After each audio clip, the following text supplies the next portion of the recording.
साथियों नमस्कार, मैं हूँ सौरभ मुदनवाल। आपका हमारे ब्लॉग में बहुत बहुत स्वागत है। गाइज मुद्दा बड़ा गंभीर है। गाइज मुद्दा यहाँ से कि मनीष कश्यप, सुनने में आ रहा है कि बेचारा एफआईआर भी नहीं लिखवा पाया।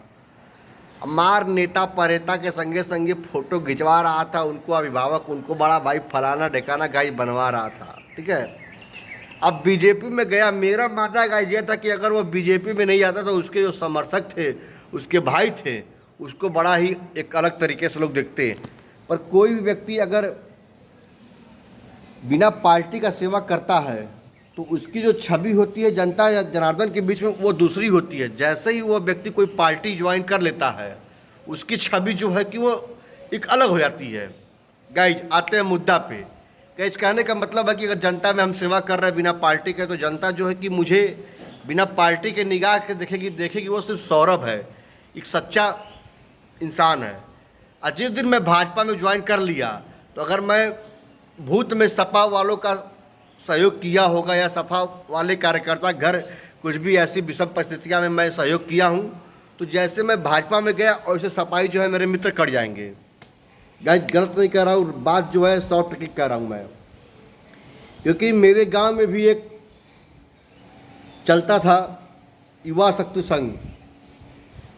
युवा शक्ति संघ जो था, उन लोगों ने बहुत काफ़ी चढ़ बढ़ के हिस्सा लिया युवाओं को उसमें।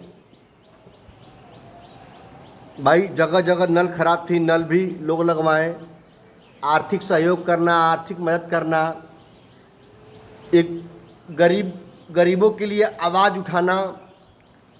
हमारे यहाँ शहर में बैरियर लगा था, गाड़ी को जाए तो उसे सब बैरियर पैसा लेते थे, उसको बंद करवाना। मतलब जितने भी अवैध काम होते थे सैदपुर में, युवा शक्ति संघ ने, उसके राष्ट्रीय अध्यक्ष जो है सुनील यादव के सहयोग से वो सब जितने भी अवैध काम होती थी हमारे सैदपुर में, या जो भी गरीब मजदूरों की आवाज़ को दबा देते थे लोग, वो आवाज़ उठाते थे। ठीक है, आवाज़ उठाए, निष्फल भाव से उन्होंने कुछ साल तक सेवा किया। अब हुआ यूँ, अब वो चले गए सपा में। समझिएगा मेरा मुद्दा, मतलब मेरे कहने का मन क्या कर रहा है। अब वो चले गए सपा में। अब जितने भी उनके भाजपाई मित्र थे या बीएसपी के थे या कांग्रेस के लोग थे, जितने लोग उनके पार्टी में नहीं जाने से पहले प्यार करते थे, जैसे उन्होंने बीजेपी धारण कर लिया वैसे, सपा धारण कर लिया वैसे, उनसे लोग कटना चालू कर दिए।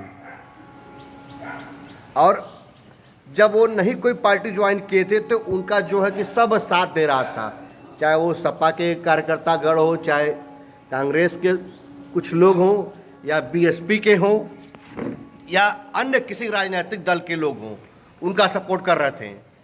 अब आज क्या है कि अगर वो बंदा चला गया सपा में तो सिर्फ सपा वाले ही उसको चाहते हैं, बीजेपी वाले झूरे दे के जरते हैं। यही हाल जो है कि अपना मनीष कश्यप का है। मनीष कश्यप बीजेपी में नहीं था तो लोग उसको चाहने वाले बहुत थे, उसको मानने वाले बहुत थे। आज वो बीजेपी में जा कर के इतना बड़ा गलती कर दिया है कि बेचारा पिटा गया पीएमसीएच हॉस्पिटल में। बाकी जो पार्टी के लोग हैं वो खुश हो रहे हैं। अगर मनीष कश्यप बीजेपी ज्वाइन नहीं करता, बीजेपी में नहीं रहता, वो अपने एक पार्टी से बनाता, निर्दलीय लड़ता, जैसे पप्पू यादव हैं, है ना, बिहार में पप्पू यादव जो कि अपना दल खुद बनाए हैं, अपने दल से वो सांसद हैं, उनकी एक अलग छवि है। बहुत से लोग ऐसे हैं जो कि अपना दल स्वयं बनाए हैं, निर्दल लड़े हैं। तो मैं कहना चाहूँगा उन भाइयों से कि अगर आपको सेवा करनी है, निष्फल भाव से करिए। जिस दिन आप पार्टी ज्वाइन कर लेंगे उस दिन लोगों से आपकी कट्टी हो जाएगी। आज वही भुक्तभोगी जो है कि मैंने 2 लोगों को अपनी आंखों से देखा। गाइज मेरा राजनीति में कोई उतना बढ़ चढ़ के हिस्सा लेने का मन गाइज रहता नहीं है। मेरे मन में विचार आ गया, मौसम बढ़िया था, मैं सोचा कि आपके समक्ष मैं पेश कर दूं। अब देखना क्या है कि मनीष कश्यप का जो है बीजेपी साथ देती है कि नहीं देती है। मनीष कश्यप खराब नहीं है, वो बहुत अच्छा व्यक्ति है। वो भी मजदूर, जुल्मों, गरीब के लिए अपनी आवाज़ को उठाता था बेचारा। आज उसकी कुटाई हो गई। कोई भी नेता बीजेपी का या कोई भी बड़ा व्यक्ति अपने ट्वीट नहीं किया है कि यह मनीष कश्यप के साथ गलत हुआ है। कोई भी एक फेसबुक पे या सोशल मीडिया पे इस तरीके से लिख करके नहीं डाला है कि मनीष कश्यप हम तुम्हारे साथ हैं तो संघर्ष करो। गाइज यही होता है, यही होता है नेता बनना, राजनीतिक स्वभाव में जाना, यही होता गाइज है। ठीक है, आप जो कुछ करिए अपना करिए, किसी पार्टी में ज्वाइन कर लेंगे उस दिन वैल्यू आपकी डाउन हो जाएगी। पहली चीज़। दूसरी की चीज़ कि तमाम आपके चाहने वाले आपके विपरीत हो जाएंगे। तो मित्रों बहुत ज़्यादा कुछ नहीं कहूँगा क्योंकि उस समय जो है मेरा ओवर हो चुका है। मैं आपका सौरभ मुद्रवाल गाइज।